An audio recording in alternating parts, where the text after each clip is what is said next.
Donc cette installation s'appelle Mycelium.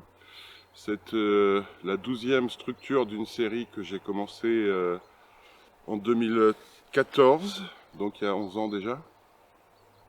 Cette structure s'appelle Mycelium parce que j'ai voulu rendre hommage au mycélium qu'on ne voit pas et rendre visible l'invisible qui se trouve sous la terre.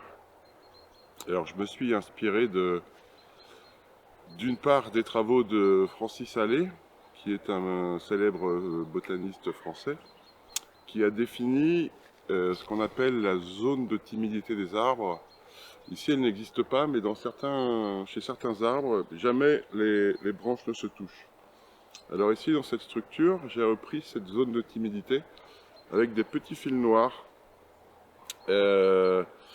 pour qu'en fait jamais les cordes blanches ne se touchent et recréer ainsi cette zone de timidité. La première inspiration au niveau de la structure vient de Viollet-le-Duc, qui est un célèbre architecte français également, qui disait qu'une structure se définit moins par sa solidité que par sa fragilité et sa sensibilité.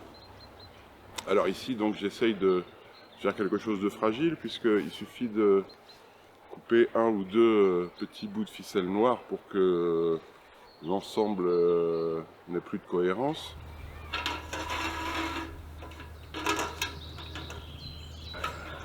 Côté technique, cette installation mesure presque 3 km de long.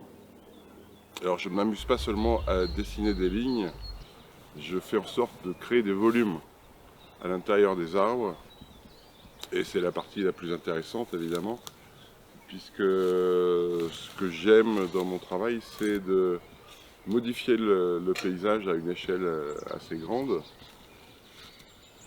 Et donc là, avec simplement de la corde, ici créer des formes géométriques et des volumes qui viennent transfigurer, interpeller dans le lieu dans lequel ils sont installés.